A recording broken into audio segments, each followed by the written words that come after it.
ውድ ጠለስ ሚዲያ ቤተሰቦች ሰላም ጤና ይስጥልን። ይህ በጠለስ ሚዲያ በአሳየ ደርቤ የሚቀርበው የነሐሴ 20 ቀን 2018 ዓ.ም የዘወትር ዝግጅታችን ነው። በዛሬው ዝግጅታችን ልዩ ልዩ መረጃዎችን፣ ወቅታዊ ጉዳዮችን፣ ዕለታዊ ፖለቲካዊ አጀንዳዎችን ወደ እናንተ የምናደርስ ይሆናል። ስለዚህ ጠለስ ሚዲያን ሰብስክራይብ በማድረግ እስከ ፕሮግራማችን ፍጻሜ ድረስ አብራችሁ ትቆዩ ዘንድ በአክብሮት እጋብዛለሁ።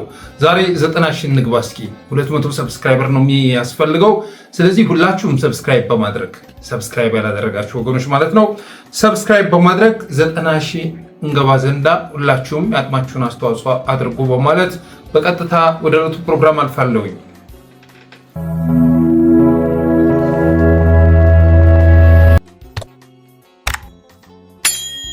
የመጀመሪያው ርዕሳችን ብአዴኖች እየከዱ መሆናቸውን ይመለከታል። በነገራችን ላይ እየከዱ ብሎ መግለጽ ተገቢ አይመስለኝም።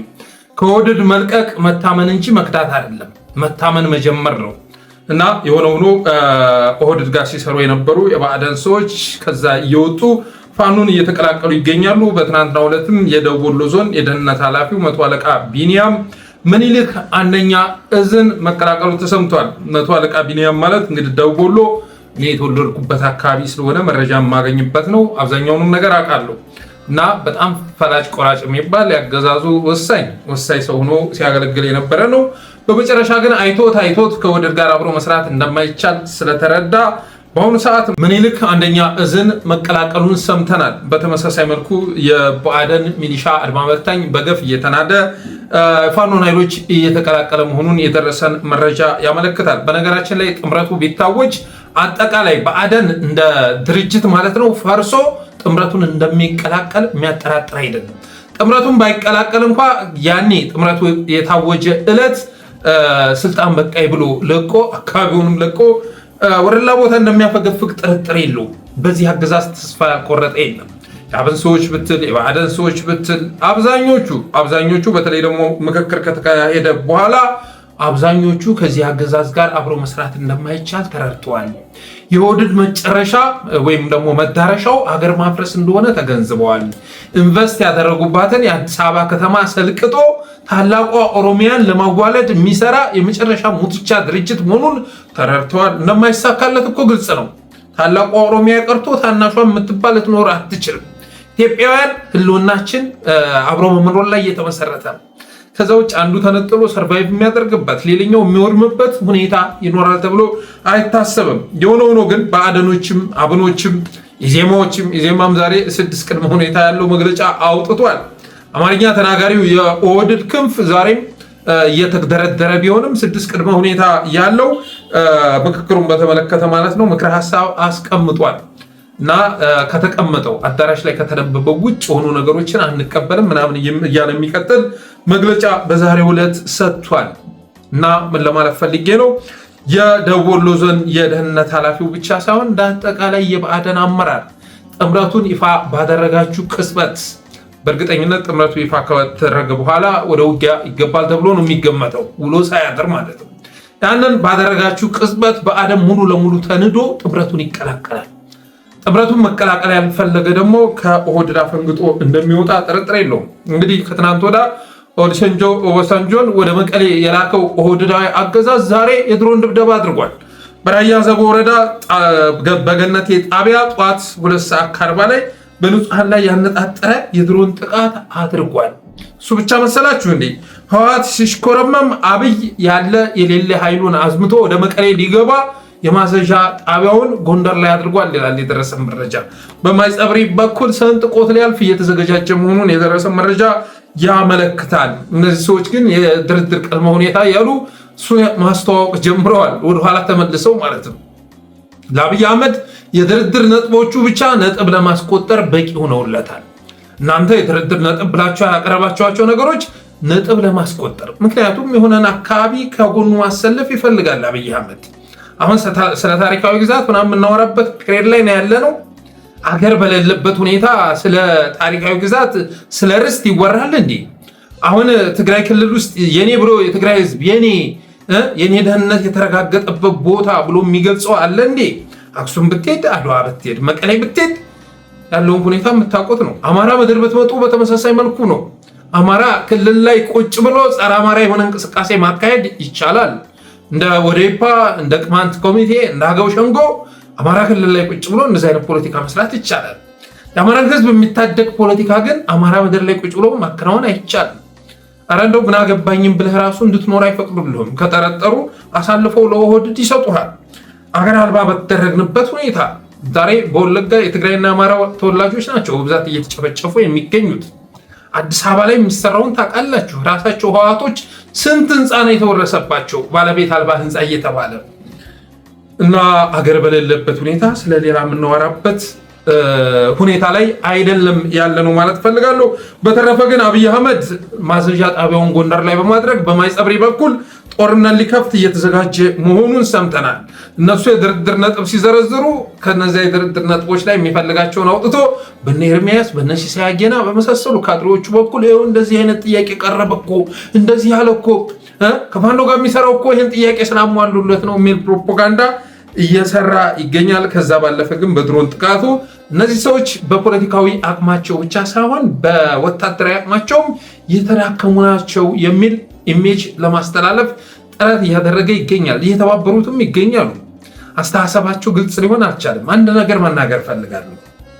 በኢትዮጵያ ምድር ላይ እንደ አማራ ያለ ታማኝ፣ አስተማማኝ፣ ወሳኝ ተብሎ የሚገለጽ አሊያንስ ሊገኝ አይችልም። ይህን እነግራችኋለሁ። በኢትዮጵያ ምድር ላይ ይህንን ደግሞ ከማንም በላይ ኦህዴድ ጠንቅቆ ይረዳል። ኦህዴድ ያውቃል። በኢትዮጵያ ምድር ላይ እንደ አማራ ያለ ታማኝ፣ አስተማማኝ፣ ወሳኝ አሊያንስ አለመኖሩን በአሁኑ ሰዓት ላይ ኦህዴድ ተረድቷል።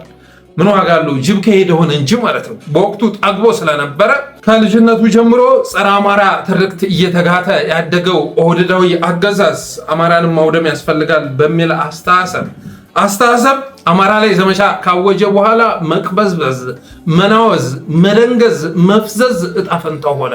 እነግርሃለሁ። አማራ ጋር ከተጠላ ጊዜ አንስቶ ስኬት ራቀው። በነገራችን ላይ አማራን አስተማማኝ አሊያንስ ያደረገው ምን እንደሆነ ታውቃላችሁ? ፍትሃዊ ጥያቄ ካልሆነ በስተቀር ከዛ የተጋነነ ጥያቄ አያቀርብም። የአማራ ህዝብ አሊያንስ ስታደርገው የኔ የሚለውን የሚገባውን ነው እንጂ የሚፈልገውን ሁሉ አይዘረዝርም። የሚፈልገውን የሚሻውን ሁሉ ሊዘረዝር አይችልም። እናንዶች ጋር አሊያንስ ስትሆን እንደዚህ አይነት ነገር ስለሚያቀርቡ ማለት ነው። ኦህዴድን ለምሳሌ ከሱ ጋር አሊያንስ ስትሆን መደገፍ ብቻ ሳይሆን መጠለፍንም ማስተናገድ መቻል አለበት። እሱን ስደግፈው በተቃራኒው ደግሞ ሲጠልፍ ታገኘዋለህ። እንደዛ ነው። በሴራ የተተበተበ በቁማር የተተበተበ የመጨረሻ ደካማ ኃይል ነው። አሁን ላይ ዘግይቶ ገብቷቸዋል። ዘግይቶ ቢገባቸውም ግን የአማራ ህዝብ በታሪክ ከእንደገና ኦህዴድ ጋር አሊያንስ ሊሆን ይቅርና በአደኖችም አብኖችም እዚህ ኃይል ጋር አብሮ መስራት አይቻልም የሚል ድምዳሜ ላይ እየደረሱ ይገኛሉ። ስለዚህ ህወሓቶች ይህንን በአግባቡ መረዳት ያስፈልጋል። ቁማር የሚጠልፈው እናንተን ነው። ሌላ ወደ ቁማር የምንገባ ከሆነ ወደ ሴራ ጨዋታ የምንገባ ከሆነ መጨረሻ ላይ ሰለባ ሆናችሁ የምታገኙት ራሳችሁን ነው። ተሞከረ እኮ ብዙ ዓመት ተሞከረ። የሴራ ጨዋታ የትም እንደማያደርስ ገባን አይደለም? እኔ መቼም እንደዚህ ዘመን የሴራ ጨዋታ ትርጉም የለሽ ሆኖ የታየበት ዘመን ያለ አይመስለኝም። ህይወትን ትርጉም የለሽ እንደሚያደርግ ትናንት ሴረኛ የተባለው ዛሬ ወጥመድ ውስጥ ገብቶ ሲንደፋደፍ እየታየ ይገኛል። ስለዚህ አዋጩ ነገር ለሁላችንም ምንድን ነው? ቅንነት ነው አዋጩ ነገር። ከዚያ ውጭ ደግሞ ጽናትና አሸናፊነት ነው። በቃ መጣመር፣ ከዛ በጽናት መታገል፣ አሸናፊ መሆን ነው። ከዛ ውጭ ዕጣ ፈንታ የለንም። የሁላችንም ዕጣ ፈንታ መጥፋት መሆኑ ተረጋግጧል እና ይህንን እድል ማሳለፍ አያስፈልግም። ይህን መገንዘብ ያስፈልጋል። ያለፈ ዘመን ትርክት ዋጋ የለውም። ይሄ እብሪት አይደለም፣ ትምክት አይደለም፣ ሀቅ ስለሆነ ነው። የአማራ ህዝብ የሚገርም አሊያንስ ነው። የአማራ ኤሊት የሚገርም አሊያንስ ነው። ቢገባችሁ ጉልበት ሁነናችኋል። ይህን መረዳት ያስፈልጋል። ትናንት የነበረው ፖለቲካ ምን ይመስል ነበረ? ኢትዮጵያውያን በአጠቃላይ የሚረባረቡባችሁ ነበሩ። ሁሉም በሚባል መልኩ እናንተ ላይ ዘመቻ መክፈት፣ እናንተን ማንቋሸሽ፣ ማጥላላት ኖርማል ነገር ሆኖ ነበር። ያ እንዲቀየር ማድረግ ተችሏል። ይሄ የሆነው እናንተ ሚዲያ ላይ በሰራችሁ ስራ ነው።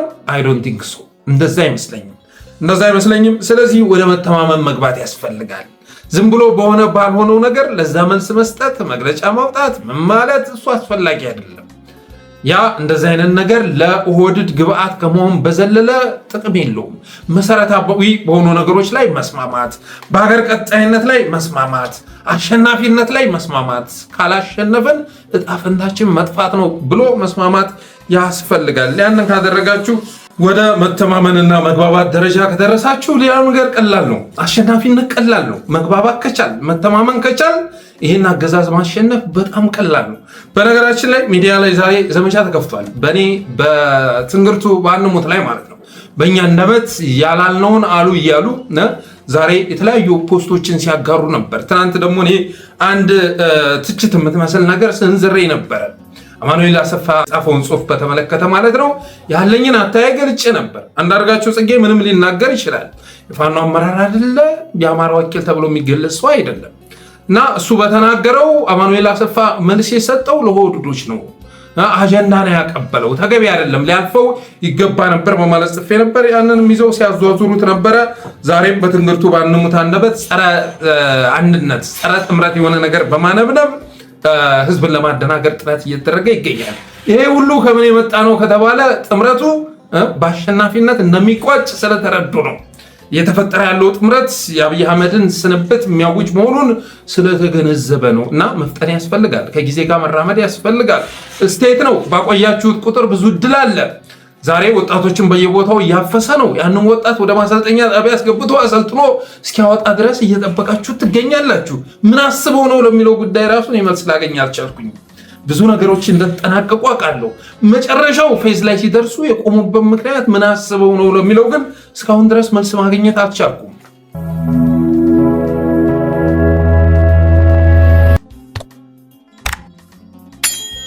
ሌላው ዘመቻ ወለጋን ይመለከታል። በነ ጀዋር መሐመድ የተመራው ዘመቻ 4ኛ ቀኑን አስቆጥሯል። በእነዚህም ቀናት ውስጥ በርካታ ንብረት ወድሟል፣ በርካታ ህይወት ጠፍቷል። እነ ቢቢሲ እና ዲደብሊው አልሰሙም እና ቢቢሲ ዲደብሊው አልሰሙም። በተለይ ደግሞ የዲደብሊው ጋዜጠኞች የኦህዴድ አጋሮች መሆናቸውን ከትናንት ወዲያ በሰሩት ፕሮግራም ማሳየት ችለዋል። እነ ታምራት ነገሳ ነገራ ነው ምናምን የሚባል ጋዜጠኛ የኦህዴድ ሰዎች መሆናቸውን እስክንድር ነጋ የተባለ አንድ መንገደኛ ዝም ብሎ አቅርበው በፋኖ ጉዳይ ላይ ትልልቅ ኢሹዎች ላይ ማብራሪያ እንዲሰጥ በማድረግ የኦህዴድን ፕሮፓጋንዳ ሲያስተጋባ ተይዟል። ዲደብሊው የተባለ ሚዲያ ማለት ነው። ይሄን ጋዜጠኛ ተጠያቂ እንደሆነ ራሱ ስራ መስራት አለብን። ተጠያቂ እንደሆነ ስራ መስራት አለብን። የማይመለከተው ሰው አቅርቦ ነው። ይሄ ደግሞ የጋዜጠኝነት አሁ ነው። የማይመለከተውን ሰው አቅርቦ በፋኖ ጉዳይ ላይ በጥምረቱ ጉዳይ ላይ አንድ ወታደር አቅርበ ለኢታማዦር መቅረብ ያለበትን ጥያቄ ልጠይቅ አትችልም። አንድ ተራ ወታደር ከመንገድ ላይ ይዘህ አርኤስኤፍ ሱዳን ውስጥ ከአርኤስኤፍ ጎን ተሰልፎ አብይ አህመድ ስለሚፈጽመው ውድመት ስለሚያካሄደው ዘመቻ ልትጠይቅ አትችልም። ያደረገው ግን ይህንን ነው እና የሆነ ሆኖ ጀዋር መሐመድ ያወጀው ዘመቻ 4ኛው ቀኑ ተቆጥሯል። በጣም በርካታ ህይወት እየጠፋ ይገኛል። ከአካባቢው የተገኘው መረጃ እንዲህ ይላል። አሳዛኝ የወለጋ አማራ የንጹሃን ስቃይ ይላል። በኦሮሚያ ክልል በምስራቅ ወለጋና በሆሮ ጉዱሩ ወለጋ ዞኖች ተጠናክሮ የቀጠለው የአማራን ተወላጅ የዘር ማጥፋት ዘመቻ ያለማቋረጥ ለ7 ዓመታት በተከታታይ የቀጠለ መሆኑን ይገልጻል። ይህ በእንዲህ እንዳለ ነሐሴ 13 ቀን 2018 ዓ.ም በምስራቅ ወለጋ ዞን ጊዳያና ወረዳ እንዶዴ ከተማን ሙሉ በሙሉ በማውደምና ቤተክርስቲያን ቅጥር ግቢ ውስጥ በመግባት በማስቀደስና በቅዳሴ ላይ ያሉ ካህናቶች እንዲሁም ከእናት አስከሬን ጎን የ4 ዓመት ህፃን በህይወት እንደተገኘች የሃይማኖት አባቶች፣ ካህናት፣ አይነ ስውራንና መነኮሳት በግፍ ተረሽነው ለማየት ችለናል ይላል። በአሰቃቂ ሁኔታ በግፍ ከተረሸኑት በጥቂቱ የስም ዝርዝራቸው የዶዴ ስላሴ ቤተክርስቲያን ዋና አስተዳዳሪ ቆሞስ አባ ታደሰ፣ ቄስ አዲስ አየለ እንዲሁም አስከሬናቸው ያልተገኙ ካህናትና መነኮሳት በርካታ ናቸው ይላል። ትናንት ደግሞ ከጣቱ 3 ሰዓት ጀምሮ ይህ የክልሉ ገዳይ ጥምር ጦር እንዲሁም መከላከያ ማዕከላዊ 101ኛ ኮርና 33ኛ ክፍለ ጦር ከፊት እንደ ኬላ በማስቀመጥ ይህ የክልል ጥምር ኃይል መንደር 3 መንደር 22 ሙሉ በሙሉ ሲያቃጥሉ እና ተጨማሪ በጭበጭ የሚባል ሰፈርን የሃይማኖት ተቋም የጊዮርጊስ ቤተክርስቲያንን ጨምሮ አቃጥለዋል ይላል። በእነዚህ መንደሮችም በርካታ ንጹሃን በጅምላ የአማራ ተወላጆች ከመኖሪያ ቤታቸው አፈናቅለዋል። ንጹሃን ደካሞች እና ህፃናት በግፍ ተረሽነዋል። የቤት ንብረታቸውንና የቀንድ ከብቶቻቸውን አጥተዋል። ከ650 በላይ በግፍ ተዘርፈዋል። ከ650 በላይ ቤተሰቦች በግፍ ተዘርፈዋል። አሁን በዚህ ሰዓት የተገደሉት ንጹሃን 167 ደርሰዋል። የተቃጠለው የማህበረሰቡ ቤት በሺዎች የሚቆጠሩ ሆኗል። ይህ የብልጽግና ስርዓት የፋኖን ብርቱ ክንድ መቋቋም ሲያቅተው በንጹሐን ላይ ከባድ የሆነ ጉዳት እያደረሰ እንደሚገኝ አፋብን አንሻ ሰይድ 4ኛ እዝ ህዝብ ግንኙነት መምሪያ ያወጣው መረጃ ያመለክታል። በአንድ መንደር ብቻ ማለት ነው መንደር 22 መንደር 3 ጊዳያና ከ22 በላይ የአማራ ንጹሐን የአማራና የትግራይ ንጹሐን መገደላቸውን ሰምተናል። የሚገርመው ነገር ትናንትና አንድ ህፃን ማለት ነው የ4 ዓመት ህፃን ከተገደለች እናቷ ጎን ተጋድማ መናገር ካቆመች 4 ቀን የተቆጠራት እናቷ ጎን ተኝታ በ3ኛ ነው 4ኛ ቀኗ ፋኖ ሲመጣ እንደዛ ሆና በራብ ተቆራምዳ አገኛት። ያንንም ቪዲዮ ቀርጾ ይፋ አድርጎታል። ሶሻል ሚዲያም ላይ አነጋጋሪ ሆኖ ቀጥሏል። ስለዚህ አንሻ ሰይድ በውሸት የተፈጠረች ትርክት ነች፣ በምዕራብ የተፈጠረች ትርክት ነች ሲሉ የነበሩት እነ አህመዲን ጀበል እነ አብዱ ጀሊል ሻሃሊ ካሳ እነ ሙጅብ አሚኖ ይህንንስ ቪዲዮ አይተውታል ወይ ብለን መጠየቅ እንወዳለን። ያንን ቪዲዮ አይታችሁታል ወይ? በኤአይ የተሰራ ነው በሉና እሱንም አስተባብሉት ማለት እወዳለሁ። በተረፈ በወለጋ ከባድ የሆነ ጭፍጨፋ እየተፈጸመ ይገኛል። የሚወጡ ቪዲዮዎች በጣም ዘግናኝ ሆነዋል። ቤቶች እንደ ደመራ በየቦታው እየተቃጠሉ ይገኛሉ። ሙሉ መንደሩን እየወደሙት ይገኛሉ። ዩቲዩብ ላይ አምጥቶ መለጠፍ ክልክል በመሆኑ እንጂ ነፍ ሶሻል ሚዲያውን ያጥለቀለቀው የወለጋ ቤቶች ሲቃጠሉ የሚያሳይ ቪዲዮ ነው። ጀዋር መሐመድ ዛሬ በወለጋ ላይ ባወጅከው ዘመቻ ተጠያቂ የምትሆንበት ቀን መምጣቱ አይቀርም። ከኦህዴድ በላይ ኦህዴድ ሆነህ ይህን ዘመቻ ያወጅከው አንተ ነህ። በነገራችን ላይ ጀዋር ኦህዴድን ተቀላቅሏል። ከዚህ በፊትም እንደተናገርኩት ኦህዴድን ተቀላቅሎ ከጎናቸው ተሰልፎ የጥፋት እቅዳቸውን እያስፈጸመ ይገኛል። ባለፈው ቴዲ ሃዋሳ ላይ ቀርቦ ነበር። ቴዲ ሃዋሳ ላይ ቀርቦ በተቃዋሚ ሙድ የነ አብይን የነ ሽመልስን ፕሮፓጋንዳ ሲነዛ ነበር። እስኪ ሰምተነው እንመለስ። አብይ እኮ ብራዊ በአፍሪካ ውስጥ ማሲቭ የሆነ የድሮን ካፓቢሊቲ ገንብቷል። ያለ ኢምሬትም የኢምሬቱ ሃይ ካፓሲቲ ስለሆነ ካፓሲቲውን መልቲፕላይ ያደርጋል እንጂ ኢትዮጵያኖች አሉ እኮ ብዙ እንደ ራሱን የቻለ ኮማንድ እኮ ነው የድሮን ኮማንድ። በአሁኑ ጊዜ እንዴት አወቀው ለሚለው ምንጭን አልሰጥህም። እኛ ልንይዘው ስንል ህይወት ጎን ምን ማድረጋችን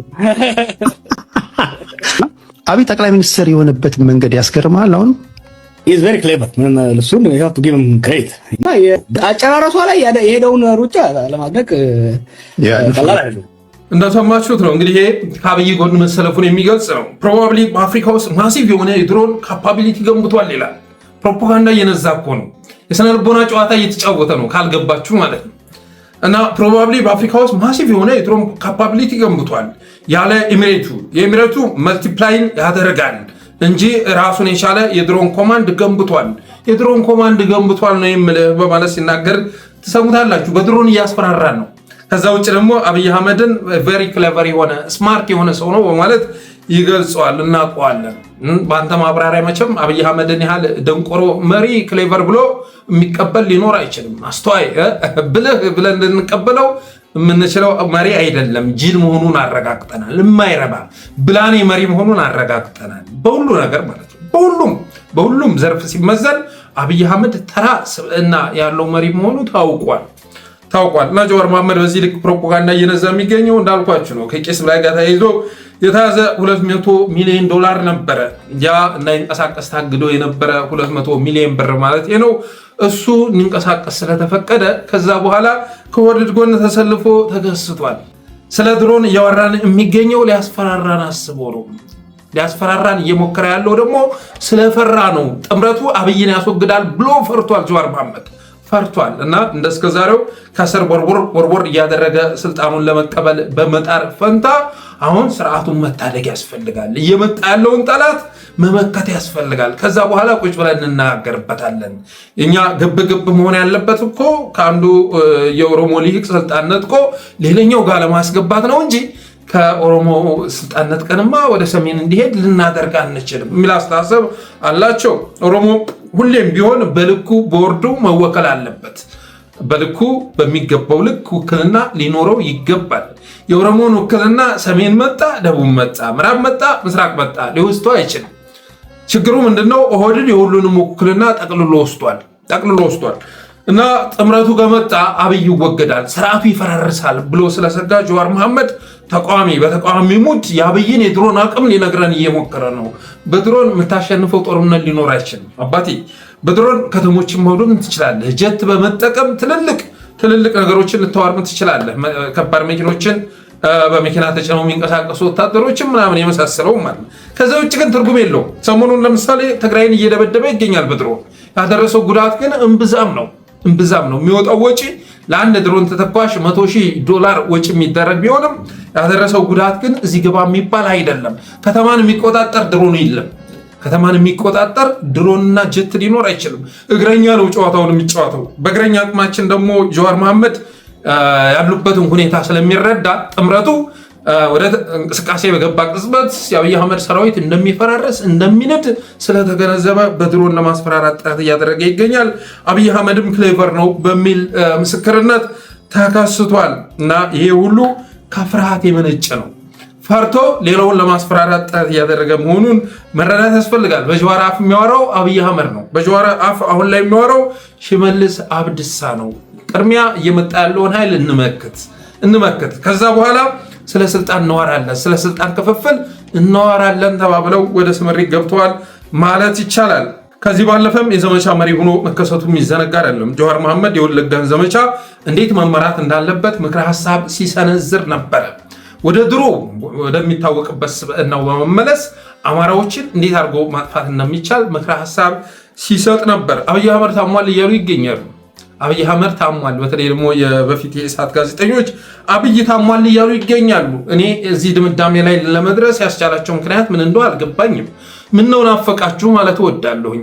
ምነው ናፈቃችሁ። በነገራችን ላይ አንዳርጋቸው ሰሞኑን ያደረገው ቃለመጠይቅ በቀላል የሚታለፍ አለመሆኑን መግለጽ እወዳለሁ። በቀላሉ የሚታይ አለመሆኑን መግለጽ እወዳለሁ። ብታቅ እንኳን የማታውቀውን ይቅርና ብታቅ እንኳን ሚዲያ ላይ እንደዛ ተብሎ አይወራም፣ ነውር ነው። ይሄ ደግሞ ጠፍቶ አይደለም፣ ተሳስተህ እንዳልሆነ ይታወቃል። እና እድል ሲሰጣችሁ መልሶ ያንን እድል ለማክሸፍ መንቀሳቀስ ልክ አይደለም። ትናንት ወዲያ እኮ አንዳርጋቸው ጽጌ አማራ የለም እስከ ማለት የሚደርስ ንግግር ሲያደርግ የነበረ ሰው ነው። እንደገና የትግል አጋዥ ሆኖ ተቃዋሚ ሆኖ ከተከሰቱ በኋላ በቅዋሜ ሙድ ብልጽግናን የሚታደግ ንግግር ማድረግ ልክ አይደለም ማለት እንወዳለን። በተረፈ አብይ አህመድ ታሟል የሚባለው እኔ አሳማኝ ሆኖ አላገኘሁትም። ትናንትና እኮ በአማርኛ ተናገረ፣ አሚኮ ድረስ መጥቶ በኦቤን ተናገረ፣ በአፋን ኦሮሞ በትግረኛ ተናገረ። ማድረግ ያለበትን ነገር ሁሉ አድርጎ አልሳካ ሲል መጥፋቱ የሚጠበቅ ነው እና ገና 10 ቀን ከሚዲያ ከመራቁ ታመመ፣ ኦፕሬሽን ተደርጎ ተኝቶ እያሉ ማውራት የህዝብን ልብ ወይም ደግሞ የህዝብን ጆሮ ለማባተል የሚደረግ ጥረት ነው ብዬ አስባለሁ። ምነው ናፈቃችሁም ብለን መጠየቅ እንወዳለን። የኢትዮጵያ ህዝብ የሚያሳስበው የአብይ አህመድ መጥፋት አይደለም። የኢትዮጵያ ህዝብ የሚያሳስበው የአብይ አህመድ መገኘት ነው። የአብይ አህመድ ተመልሶ መምጣት ነው እና መሪያችን ሆይ እባክህ ተመለስና በአንዱ ሚዲያ ቀርበህ ቃለ መጠይቅ አድርግ እንጂ ብላችሁ መጠየቅ እኮ ነው የቀራችሁ። በተረፈ ግን አብይ አህመድ ቀጣውን ወደ መቀሌ የሚካሄደውን ዘመቻ ሊመራ የማዘዣ ጣቢያውን ጎንደር ላይ የገነባ መሆኑን ሰምተናል።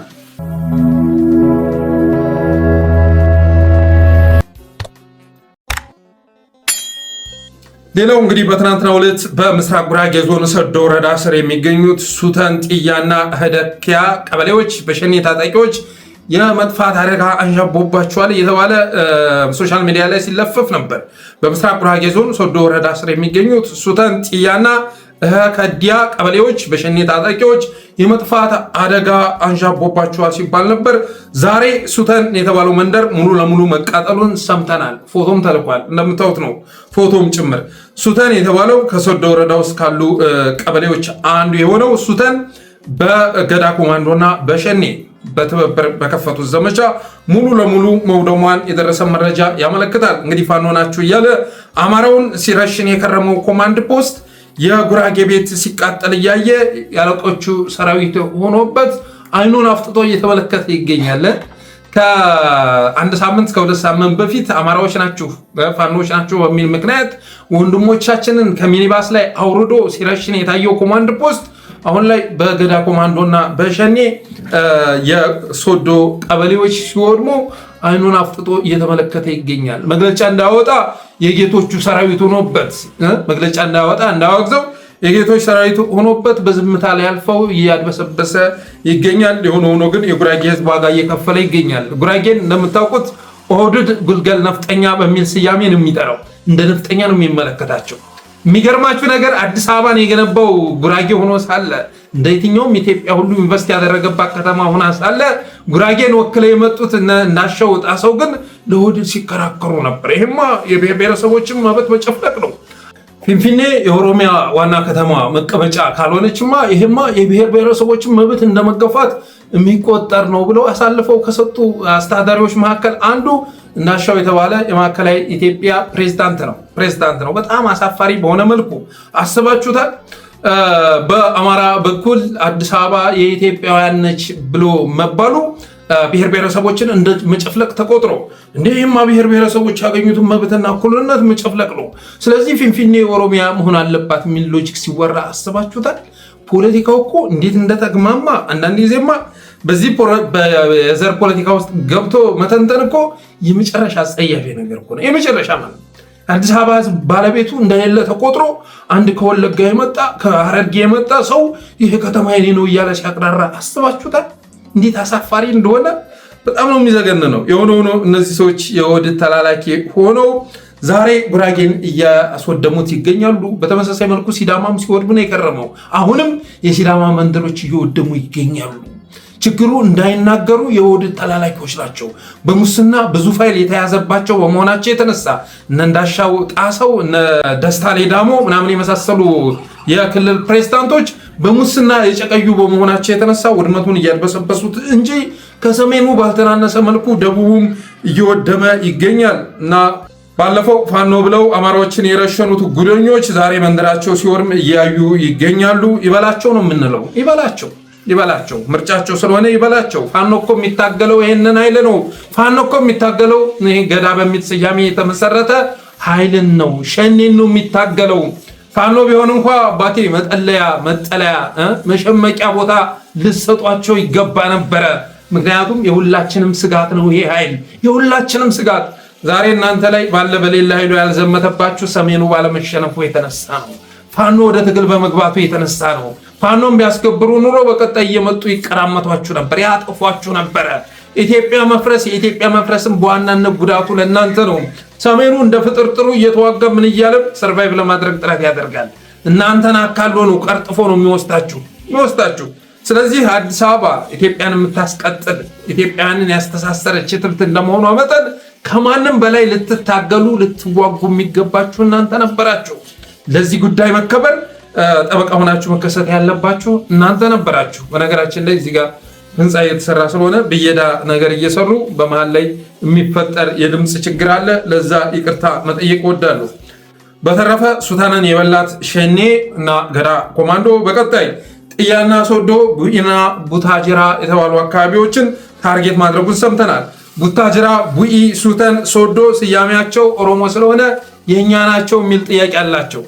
እንግዲህ እነዚህ አካባቢዎች የጉራጌ ቢሆኑም ቡታጅራ፣ ቡኢ፣ ሱተንና ሶዶ ስያሜያቸው የኦሮሞ ስለሆነ ስያሜያቸው ከኦሮምኛ ቃል ጋር ስለሚመሳሰል የእኛ ናቸው የሚል ጥያቄ ይዘው ውድመቱን እየፈጸሙ መሆኑን ሰምተናል። ሌላው የሶማሌ ክልል መንግስት ዛሬ መግለጫ ሰጥቷል። በክልሉ ሲፈርስ ስለታየው ቤተክርስቲያን መግለጫ ሰጥቷል። መጨረሻው አካባቢ ላይ ምን ይላል መሰላችሁ?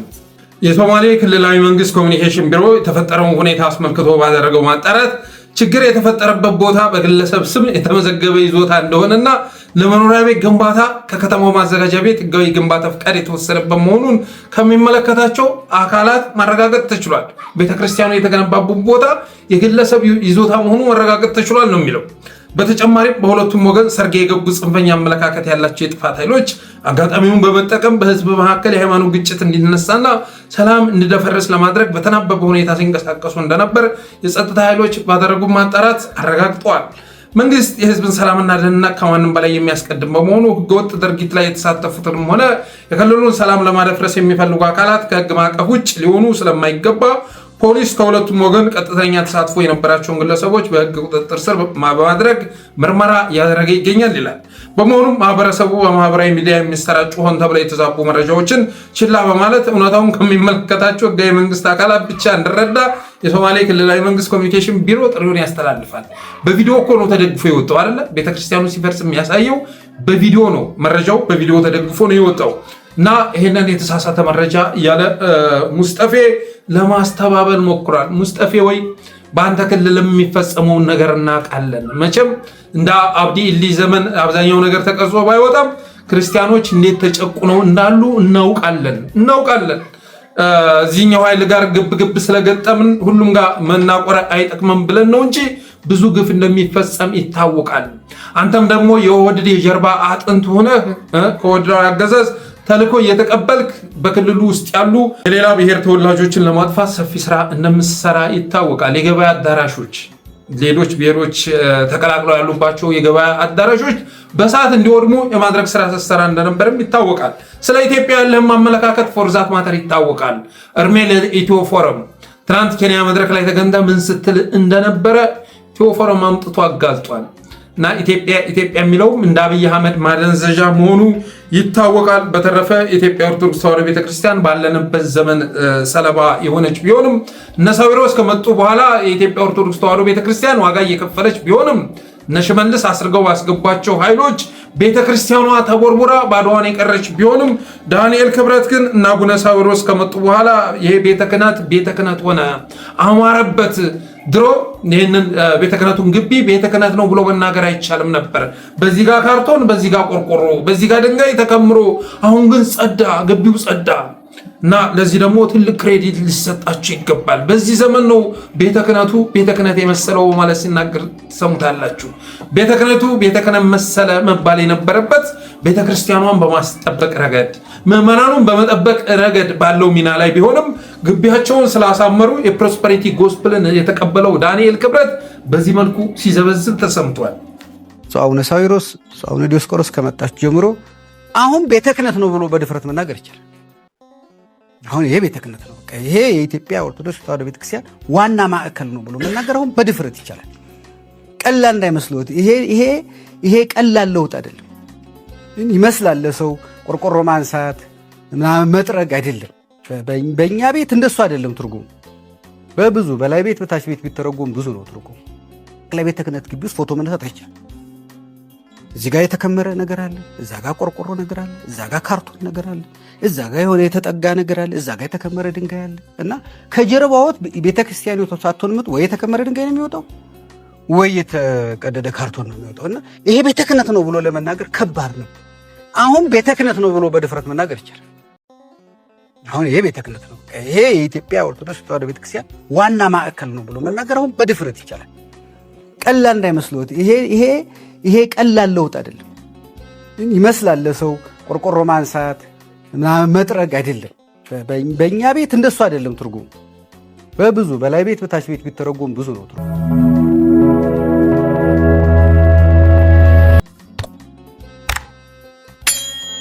ሌላው የአቶ ገዱን ጉዳይ ይመለከታል። አቶ ገዱ እንግዲህ ፓርኪንግ ውስጥ እንደሚሰራ የሚገልጽ ቪዲዮ በእነ ኤርሚያስ ለገሰ በኩል ተቀርጾ በእነሱ በኩል ተቀርጾ ነው እንዲወጣ የተደረገው ማለት ነው።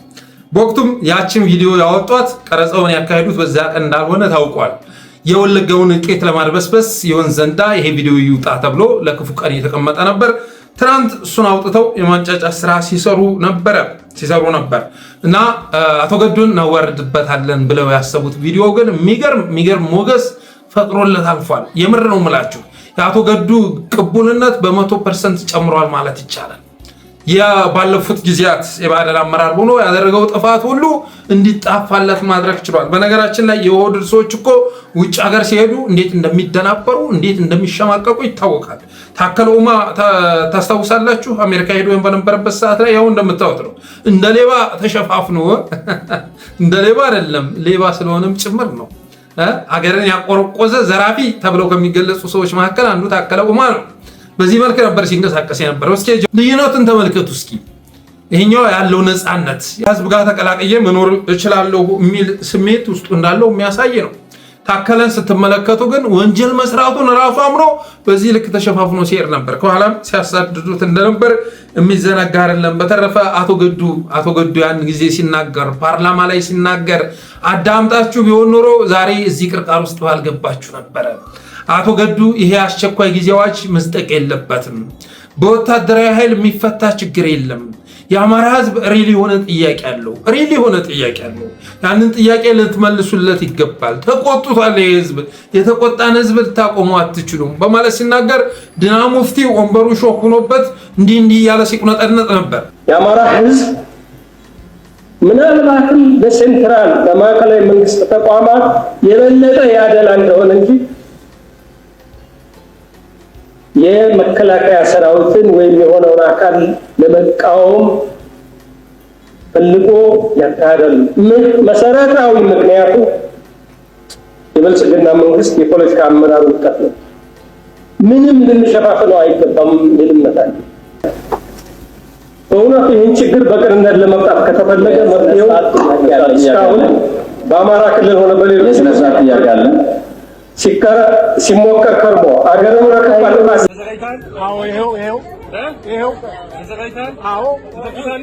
የአቶ ዲና ሙፍቲን ምቾት ማጣት፣ መረበሽ፣ መቁነጥነጥ፣ መወራጨት እናያችሁት ነው። ያኔ አቶ ገዱ የሚጠቅማቸውን ሐቂቃውን ሲናገር በጣም መጥፎ ንግግር እንዳደረገ ቆጥሮ ዲና ሙፍቲ ሲወራጭ ነበር። በነገራችን ላይ ግርማቸው ከነጠፈ ሞገሳቸው ከደበዘዘ ሰዎች መካከል አንዱ ዲና ሙፍቲ ነው። በፊት ጎፈሬውን በጠር አድርጎ ቀለሙን ተቀብቶ ሸበቶውን አጥፍቶ ብቅ ሲል ግርማ ሞገስ ያለው ቁም ነገር ያለው ሰው ይመስል ነበር። በጣም ተራ ሰብዕና እንዳላቸው ከተረጋገጡ መሪዎች መካከል አንዱ ዲና ሙፍቲ ነው። በተለይ ደግሞ ገላ መታጠብ እንደማይወድ ተረጋግጧል። ገላ መታጠብ የሚባል ነገር ከሚጠየፉ የብልጽግና አመራሮች መካከል አንዱ ሆኗል። ያኔ አቶ ገዱ ሲናገር እንዲህ በመቁነጥነጥ ፈንታ ጭንቅላትህን እንዲህ እየወዘወዝክ ብታዳምጥ ኖሮ ዛሬ ይሄ ሁሉ ጣጣ ባልመጣ ነበረ። ዲና ሙፍቲ ቲክቶክ ላይ ገብተህ ታብታብ አድርጉ አንድ አበባ እያልክ ፖለቲካ ስትሰራ አትገኝም ነበረ። ያኔ አቶ ገዱ ሲናገር ጫ ብለህ ሰምተህ ቢሆን ኖሮ መሳሪያ ልምምድ፣ ተኩስ ልምምድ እያልክ ስትወራጭ አትገኝም ነበር። ዲና ሙፍቲን አይታችኋል አይደል? መቼም ያን ቪዲዮ እዚህ ላመጣ አልችልም። መሳሪያ ልምምድ ውስጥ ገብቶ ተተኩሳለህ? አዎ ተኩሳለሁ እያለ ገና ሳይተኩስ በላብስብስ ብሎ ጨቂቶ እጁ እየተንቀጠቀጠ ያው ጠጭም ስለሆነ ማለት ነው። እዛ አይነት ውስጥ መዳከር ውስጥ የገባችሁት ያኔ ገዱ ሲናገር ባለማዳመጣችሁ የተነሳ ነው። እና ቁም ነገር ውሎላችሁ ነበር በወቅቱ አቶ ገዱ የተናገረው ነገር ከምንም በላይ ስርዓቱን የሚታደግ ነበር። የአማራ ህዝብና ኢትዮጵያ ከዛ በኋላ ቀጣይ ነበሩ። ስርዓቱን የሚታደግ ነበረ። ያኔ እሱ ሲናገር ግን እና ዲና ሙፍቲ ሲቁነጠነጡ ታዩ። ሲቁነጠነጡ ሲወራጩ አራስቁሙት የሚል መልእክት ሲያስተላልፉ ማለት ነው። ከዛ በኋላ ግን የጀመሩትን ጦርነት መቋጫ አጥተው እስካሁን ድረስ እየተቅበዘበዙ ይገኛሉ። ለዚህ ምክንያት ደግሞ የአቶ ገዱ የተናገረውን አለመስማታቸው ነው ብዬ አስባለሁ። በተረፈ አብይ አህመድ ከጠቅላይ ሚኒስተርነት ቢለቅ አስባችሁታል? እንደ አቶ ገዱ ከጠቅላይ ሚኒስተርነት ቢለቅ፣ ይቅርታ አቶ ገዱ የሚለው አፋችን ላይ ስለለመድነው ነው እንጂ ዶክተር ገዱ ልንል እንችላለን። ቢያንስ ዶክተር ገዱ ያልተጭበረበረ ፒኤችዲ ያለው አብይ አህመድ ግን ከጠቅላይ ሚኒስተርነት ቢለቅ ያው የዘረፈው ቢሊዮን ዶላር ስላለው እንጂ 7ኛ ክፍል እኮ ነው። ከ7ኛ ክፍል በላይ እኮ የትምህርት ማስረጃ የለውም አብይ አህመድ። አታውቁም እንዴ? ኤታማዦር ብርሃኑ ጁላ፣ አዳነች አቤቤ እኮ በእንግሊዘኛ እኮ በደንብ አድርገው ነው የሚበልጡት። በደንብ አድርገው ይበልጡታል እኮ። ሊቃን ናቸው እኮ ከአብይ ጋር ሲወዳደሩ። አዳነች አቤቤ ኦርጋናይዘር ነው ያለችው። እና አቶ ገዱን ስትናገሩ አብይ አህመድን እያሰባችሁ ቢሆን ጥሩ ነው። አብይ አህመድ እስካሁን ድረስ ወደ ስልጣን ከመጣ ጊዜ አንስቶ ከአንድ ዓለም አቀፍ ሚዲያ ጋር እኮ ቃለመጠይቅ አላደረገም። ግሩም ጫላ ጋር ነው እያነበበ ማለት ነው። እያነበበ የሚናገር መስሎ ያኔ ባልተባነነበት ሰዓት ላይ ግሩም ጫላ ጋር በንባብ ቃለመጠይቅ አድርጓል። በንባብ ማለት ነው። ከዛ ውጭ ግን አብይ አህመድ አንድም ዓለም አቀፍ ሚዲያ ጋር ቃለመጠይቅ አድርጎ የማያውቀው የዓለም አቀፍ መድረኮችን የሚርቀው ለዛ ነው። ይህን አታውቁም እንዴ? አብይ አህመድ 7ኛ ክፍል ነው። አቶ ገዱ ግን ፒኤችዲ ያለው እኮ ሪል ፒኤችዲ ያለው።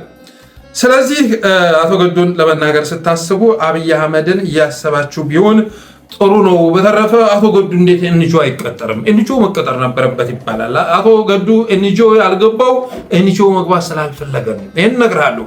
ኤንጂኦ ውስጥ ዓለም አቀፍ ኤንጂኦዎች ውስጥ ከተቀጠርክ ፖለቲካ ውስጥ ኢንቮልቭ ማድረግ አትችልም። ምንም አይነት ሚና ሊኖር አይችልም። እንደ ለማ መገርሳ ድምፅህን አጥፍተህ ደሞዝህን እየበላ መኖር ነው፣ አለቀ። ከዛ ውጭ በአገር ጉዳይ ላይ ምናምን እየወጣ አስተያየት ልሰጥ አትችልም። አቶ ገዱ ደግሞ ፓርኪንግ እየሰራ በኢትዮጵያ ፖለቲካ ውስጥ ያቅሙን አስተዋጽኦ ማድረግ በመፈለጉ የተነሳ ነው። በተረፈ አቶ ገዱን ስትተቹ አብይ አህመድን እያስቆጣችሁ መሆናችሁን ማወቅ ይገባችኋል ማለት ወድ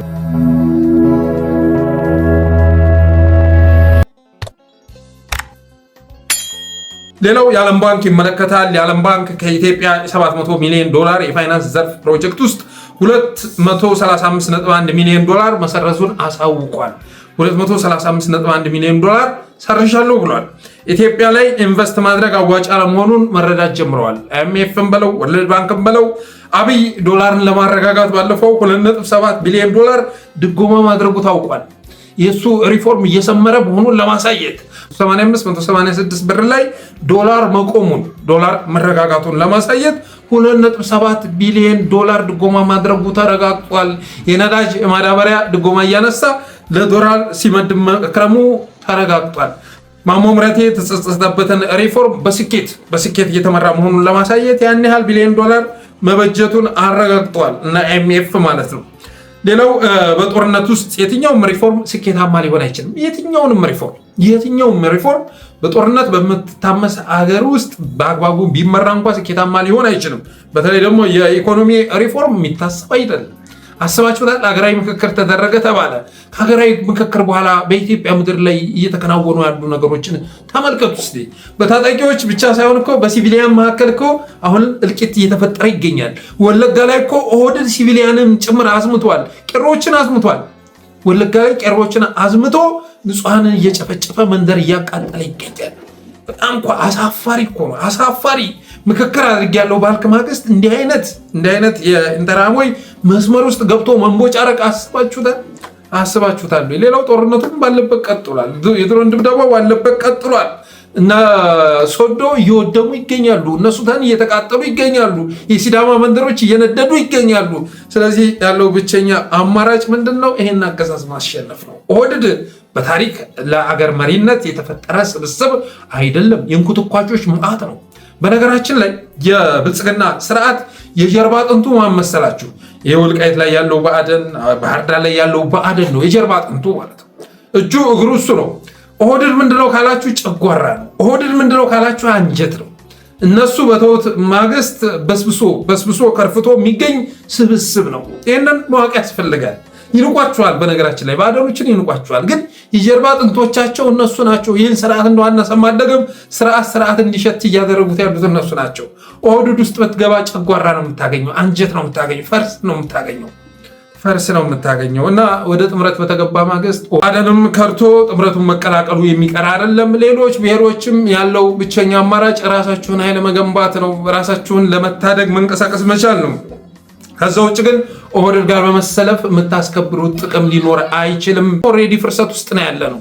አዲስ አበባ ጉዳይ በዚህ ልክ ለምክክር የጠሯቸውን ሰዎች ጠልዘው በራሳቸው መወሰን የፈለጉበት ምክንያትም የኢትዮጵያ ጉዳይ ካልተሳካ ዚህኛው ጋር ለመሸጎጥ ሰፊ ስራ እየሰሩ በመሆናቸው የተነሳ ነው። ጥምረቱ ሲመሰረት አዲስ አበባ ላይ ብዙ እልቂት ይፈጽማሉ። እንኳን ዳርቻው ላይ ኦሮሚያ ላይ ይቅርና አዲስ አበባ ላይ። ስለዚህ ወገኖች ይህን ታሳቢ ያደረገ ራስን የመከላከል ስራ መስራት ያስፈልጋል ላለው። በተረፈ አብራችሁ ስለቆያችሁ አመሰግናለሁ። ጠለስ ሚዲያን ሰብስክራይብ ሳታደርጉ አትውጡ በማለት የዛሬ ዝግጅት ይቋጫለሁ። ክበሩልኝ።